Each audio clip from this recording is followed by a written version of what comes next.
Hi there. In our today's business news segment, let's talk about how the university funding model in Kenya is about to change. I'm pretty sure you all heard from last week when the president talked about the change in the funding model of universities. At least now we have some interesting details which I wanted to share with you.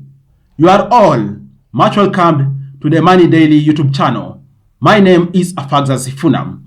And by the way, if you are new, kindly consider subscribing to this channel. Down there is a button called subscribe, turn on the notification, and also when you add it, please drop a like on this video.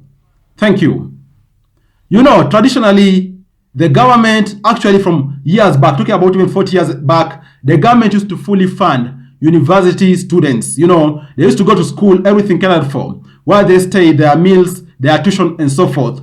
But over time, as the economy got more and more stringent, then it called for the government to change the funding model. That's why, over the past couple of years, we're talking about the government funding 80% of the students' costs, and then the institution or the students themselves cater for 20%. That has been what has been on paper for the past couple of years. Even so, the economy has continued to get more stringent. And by the way, it's more fascinating because the most latest data shows that the government only funded to a tune of about 48 point something percent in public universities and 22% in private universities with regards to its committed share of 80% funding. This tells you that over the years, the university funding through the government system has been reducing. And with that, that's why it's been conceived that we need a new model which is going to ensure those in very, very dire need of funding get funding, and those who can cater for themselves to some extent also chip in to a good extent.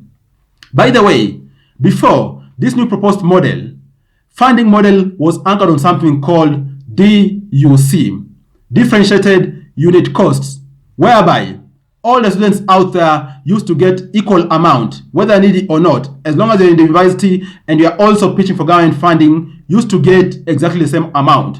Now we're going to see a shift whereby the needy students are going to be given priority. You might be wondering, what is the metrics? Of course, already the government has metrics it's going to be following. Like for example, the parents' kind of background, disability status of the child, poverty index, and so forth. They're going to be looking at multiple things out there. I think there are around 7 or 8 things the government is going to be looking at to decide level of funding is going to give a student. But the anchoring thing is that the government is targeting to ensure it covers 100% for 29% of the constituent of needy students across the country.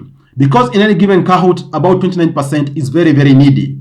The government is targeting to cover 100% cost for these, and then the remainder are going to be covered in a graduated scale, whereby some might even get, for example, 50%, others 40%, others 20%, based on the calculation of the government.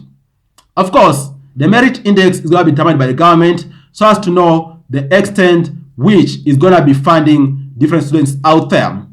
I'm pretty sure this is going to cause some jitters in different quarters in the country because some are going to be merited well, others are going to be some challenges here and there. But nevertheless, this is the scenario the government is in and is taking actually these austerity measures to ensure it continues funding the very needy of students while also those who can chip in actually chip in their varsity education.